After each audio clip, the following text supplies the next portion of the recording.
Morning arrived at the space station with a soft hum of activity. Sunlight glinted off the metal walkways and illuminated the stalls of the bustling market. Alex woke early, the events of the previous day still fresh in his mind. He glanced over at the hooded alien still sitting quietly, her cloak drawn tightly around her. Despite her tired appearance, there was a calm confidence about her now, as if she had planned something while he slept. Alex approached carefully. "Morning," he said softly, not wanting to startle her. She looked up, eyes catching the light, and for the first time, he noticed the subtle shimmer in her skin. It was faint, almost imperceptible, but it was there. Something about her presence seemed larger than life. She shifted slightly as though sensing the weight of the moment. "I will show them soon," she said quietly. Her voice was calm, yet it carried a hint of authority that made Alex pause. "The galaxy must see me." Alex frowned, uncertain. "Show them? What do you mean?" She tilted her head, studying him. "The time has come. They will no longer think I am weak. They will no longer think I am lost. I must remove the disguise." He nodded slowly, realizing that whatever her plan was, it involved more than survival. It involved power, influence, and perhaps even danger. But Alex felt no fear. He had helped her when she was at her lowest, and now he would stand by her even as the galaxy itself seemed about to shift. The market outside grew louder as the day progressed. Traders shouted, children ran between stalls, and security drones patrolled overhead. Alex and the alien moved toward the center of the plaza, where the largest crowd gathered. People began to notice her, whispering as they caught glimpses of the faint shimmer under her hood. Cameras and holocom devices picked up her image, spreading it across the station in real time. She stopped in the middle of the plaza and slowly removed her hood. Gasps rippled through the crowd. Alex could hardly believe his eyes. Her skin glowed faintly in the light, smooth and flawless. Her hair, long and dark, caught the sunlight and shimmered like strands of starlight. Her eyes, wide and intelligent, scanned the crowd with an authority that made even the most confident traders step back. The tattered clothes fell away to reveal garments that were simple yet elegant, hinting at a status far beyond anyone in the plaza. Alex's heart raced. He recognized the moment for what it was, a reveal not just of beauty but of power. The whispers grew into murmurs and then into shocked voices. People pulled out their devices, transmitting the image across the station and beyond. The hooded beggar was no longer just an unknown figure. She was someone extraordinary. A security officer stepped forward cautiously, hand hovering over a blaster. Who are you?" he asked, voice trembling. The alien girl raised her chin. "I am Princess Lyra," she said, her voice clear and commanding. The words carried weight, and even in the chaos, the authority in her tone made people stop in their tracks. "I am the heir to the Arendor Empire. I was hidden to survive, but I am here now." The crowd erupted in murmurs and questions. Traders, travelers, and station officials stared in disbelief. The Arendor Empire had been thought destroyed decades ago. No one expected its heir to appear in a dirty cloak sitting among beggars. Alex stood beside her, feeling a mixture of pride and astonishment. He had helped a beggar the day before, never knowing that she would be revealed as one of the most influential figures in the galaxy. His act of kindness had inadvertently placed him at the center of an interstellar revelation. Princess Lyra's eyes swept over the crowd, then settled on Alex. She smiled faintly, a gesture of gratitude and recognition. "You saw me when no one else did," she said quietly. "You helped me without expectation. That matters more than you know." Alex felt a warmth in his chest. He had never sought recognition or reward, but this acknowledgement from someone so extraordinary felt profound. "I did what anyone should do," he said simply. Lyra shook her head. "No, most would have walked away. Most would have assumed I was dangerous or useless. But you acted with humanity. That is rare." The crowd continued to react, and news feeds across the station picked up the story. Holocom broadcasts spread images of Princess Lyra, and discussions erupted across the galaxy. Analysts, historians, and politicians scrambled to verify the report. Some were skeptical, others amazed, and a few quietly feared the implications. "Alex," Lyra said, taking his hand briefly, "come with me. You must see what awaits. The galaxy will need people like you, people who act with courage and integrity to navigate what is coming." He hesitated for a moment, overwhelmed by the sudden turn of events. What do you mean? There are forces that will not accept me easily, she explained. Alliances, threats, and challenges lie ahead, but I cannot face them alone.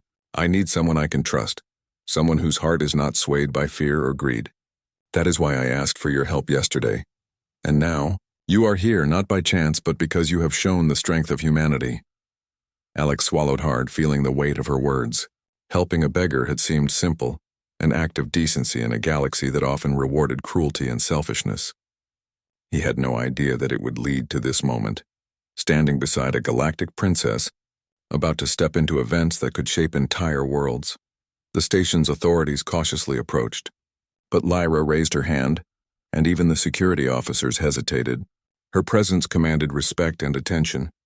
"Do not interfere," she said firmly. "We are leaving this station and no one will stop us." Ships in the docking bays began to scan for her movement. News feeds showed images of her and Alex, and whispers of a human companion traveling with the Arendor air spread rapidly. Many were stunned that a human, so ordinary in appearance, so small compared to the scale of galactic politics, would be beside someone of such prominence. Lyra guided Alex through the station's corridors, moving with grace despite the chaotic attention around them. Traders peeked from behind crates, children watched in awe, and older aliens whispered to one another about the fate of the galaxy. Once they reached her ship, a sleek, silver vessel that gleamed even in the station's dim light, Alex's jaw dropped. It was elegant, powerful, and unlike anything he had seen outside of engineering manuals. Lyra gestured for him to enter. Inside, the ship was spacious and filled with advanced technology that seemed almost alive. Holographic displays projected star maps, political data, and starship schematics. Alex's eyes darted around, taking in every detail, but he remained aware of Lyra beside him, her calm confidence grounding him.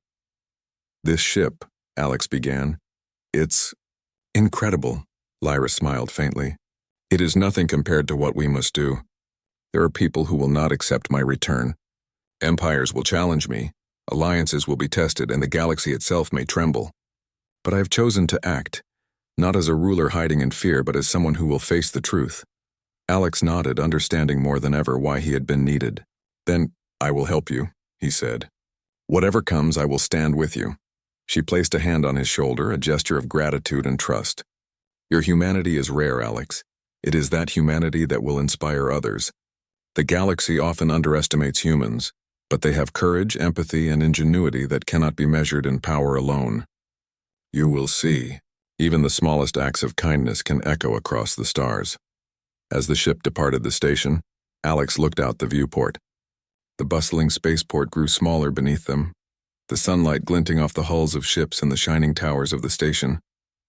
He realized that helping a beggar, a simple act of decency, had led to this moment, standing beside a galactic princess, leaving behind a world that would never forget the day she revealed herself. News of Princess Lyra's return spread like wildfire. Messages, data streams, and transmissions carried her image across the galaxy. Historians debated her identity, political factions scrambled to respond, and citizens of countless worlds marveled at the sight of a lost heir returning. And at the heart of it all was Alex, the human who had seen her for who she truly was, not as royalty or power, but as a person who needed help. Lyra watched him, her expression unreadable yet warm. "The galaxy will be shocked," she said softly. "But you will see why your trust and kindness mattered more than anyone imagined." Alex smiled faintly, feeling a sense of pride and humility. He had done what any person with compassion would do, yet the universe now recognized the ripple effect of that simple choice. In that moment, he understood what HFY truly meant. Humans could change the course of events not through domination or fear, but through empathy, courage, and integrity. The ship accelerated into open space, leaving the station behind. Stars stretched into lines as the engines roared to life, and Alex felt a mixture of excitement and awe. Ahead lay uncertainty, challenges, and perhaps danger, but also the chance to witness something extraordinary. A galaxy reshaped by the return of a princess and the quiet courage of a human. Princess Lyra finally spoke again, her voice steady. "Prepare yourself, Alex. The galaxy will not be ready for what is coming. But together, We can show them what true strength looks like, not in weapons or power or fear, but in the choices we make and the courage we show when it matters most. Alex nodded, his resolve firm. He had helped a beggar yesterday, but today he would stand with a leader, face the unknown, and help shape the future. The galaxy would watch in awe, and Ethan lived on a dusty, quiet mining colony on the edge of the galaxy. The planet was rocky, with red soil that stuck to boots and machinery alike, and the winds could whip across the canyons with a sharp, bitter chill. For most people, the colony was harsh, unforgiving, and lonely, but Ethan found comfort in his work. He repaired machines, maintained transport shuttles, and sometimes helped neighbors with their struggling equipment. Nothing he did brought fame or reward, but it gave him a quiet satisfaction. One evening, as Ethan was finishing repairs on a transport shuttle near the edge of the settlement, he noticed faint voices carried by the wind. They were soft, scared, almost whispering to each other. Curiosity pushed him forward. Hiding behind a jagged rock formation, he saw them. Two small alien girls, no older than 10 or 11, sitting huddled together. Their skin shimmered faintly in the dying light, pale blue with faint golden streaks across their faces. Their clothes were torn, dirty, and far too thin for the cold evening. Ethan stepped forward slowly, hands raised to show he meant no harm. The girls jumped, eyes wide, voices trembling in their own language. Though alien, Ethan had spent enough time on the colony to pick up their words. They were pleading, scared, and calling each other's names. "Hey, it's okay. I'm not going to hurt you," Ethan said gently. He crouched down to appear smaller, less threatening. "You don't have to be out here alone." One of the girls, the older one, pushed herself slightly in front of the other. We have nowhere else to go," she said, her voice breaking. The younger one clung to her sister's arm, shivering.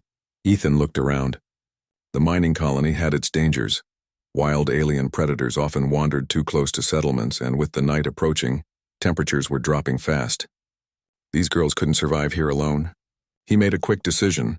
"Come with me," he said. "I can get you somewhere safe." They hesitated for only a moment before following him.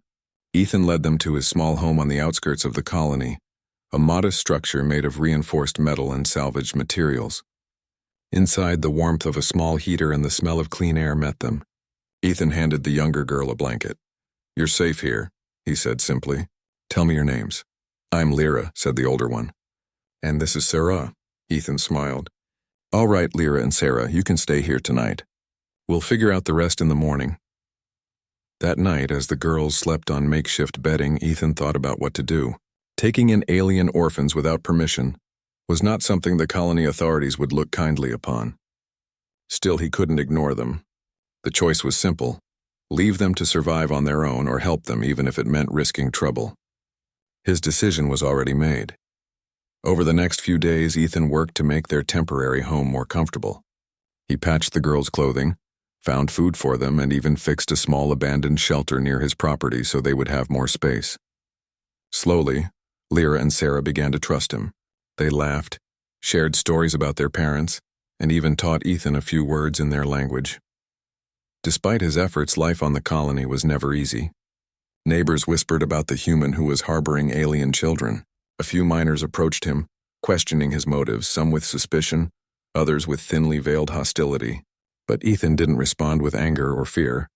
He simply explained that the girls needed help, and no one should be left to suffer alone. Sometimes the dangers were more direct. One afternoon, while gathering water from a nearby creek, Lyra and Sarah were almost attacked by a wandering predator, an alien creature with 4 legs, sharp claws, and glowing eyes. Ethan reacted instinctively, using a makeshift energy pulse from his utility tool to scare it away. The girls clung to him, eyes wide with fear and admiration. "You saved us again," Sarah whispered, her voice trembling. Ethan smiled and ruffled her hair gently. "I'll always do my best to keep you safe." Months passed, and the girls grew stronger under his care. Ethan taught them basic survival skills: how to read the stars for navigation, how to handle tools safely, and how to repair minor equipment. He also encouraged them to read, giving them old textbooks and manuals. Slowly, they became confident, capable, and curious. Yet the authorities never stopped watching. Eventually, a local official approached Ethan. "You can't just keep alien children here," he said, voice stern. "They need to be registered." You could be fined or worse. Ethan met the man's gaze calmly. I understand. But leaving them to fend for themselves would be worse. Please, I just need a little time to prepare them for placement. I promise they'll be safe. The official frowned but left without further argument. Ethan knew he was taking a risk, but he also knew he was doing the right thing. The turning point came when a team from the Interstellar Academy arrived. They were scouting gifted children across the galaxy, looking for promising students to train for leadership, diplomacy, and advanced sciences. Lyra and Sarah were identified as exceptional, showing intelligence, resilience, and adaptability far beyond their years. Ethan helped them pack, explaining the importance of the opportunity. I'll be here for you, he said. Whenever you need advice, guidance, or just someone to talk to, you can reach me. The girls hugged him tightly. Lyra's voice was firm despite her tears. Thank you, Ethan. We won't forget you. Sarah added softly, We'll make you proud. With that, they left for the stars. Ethan watched their shuttle ascend, feeling a mixture of pride and quiet sadness. For 12 years, he continued his life quietly, helping neighbors, repairing equipment, and performing acts of kindness without expecting recognition. His work never drew attention beyond the colony, but it shaped countless lives in small, meaningful ways. Then, on a calm evening, as Ethan was finishing a routine repair on a shuttle, the sky changed. A shadow passed over the colony, and the air seemed to hum with energy. Looking up, Ethan saw it, a massive starship descending gracefully from orbit. Its hull gleamed with polished metal, its design unlike anything he had seen. It radiated authority, precision, and a presence that demanded attention. Ethan's heart raced. Starships came to the colony for trade, transport, or emergencies, but none of this scale. The colony's residents gathered, staring in awe and fear as the ship's landing gear touched the ground with a controlled, thunderous weight. A shuttle detached from the main ship, gliding down toward Ethan's location. From within, two figures emerged, tall and confident. The features were unmistakable, Lyra and Sarah. But they were no longer the frightened orphans he had once sheltered. They moved with purpose, dressed in uniforms of an alien royal design, adorned with symbols that seemed to shine with authority. Ethan blinked, unsure if this was a dream. The girls approached him, smiles faint but proud. It's been a long time, Ethan, Lyra said. Her voice carried a confidence he had never heard from her as a child. Do you remember us? Ethan's throat tightened. Lyra, Sarah, is it really you? Sarah stepped forward, her expression serious. We're here because of you, because of what you did for us. Ethan's mind raced. He had helped them out of kindness, expecting nothing in return. Yet here they were, standing before him, grown, strong, and clearly powerful. Lyra's gaze softened. You saved our lives. You shaped who we became. Now it's time for us to return the favor. The human engineer took a deep breath, still struggling to comprehend. I don't know what to say. You don't need to say anything, Sarah replied. Just come with us. There's something important we want to show you, and a role only you can fill. Ethan felt a mix of fear, awe, and curiosity. 12 years ago, he had acted out of simple compassion. He had never imagined that one small act could ripple across the galaxy and bring him face to face with a destiny he could not have predicted. As the shuttle doors opened and the royal starship loomed behind them, Ethan stepped forward. He knew his life was about to change forever, and for the first time in years he felt a thrill of excitement, knowing that his choices, his courage, and his humanity had led him to this moment. The night sky above the colony seemed to stretch infinitely, filled with possibilities, and Ethan, a simple human engineer who had once saved 2 orphan girls, realized that sometimes the smallest acts of kindness could echo across the stars, shaping futures in ways no one could imagine.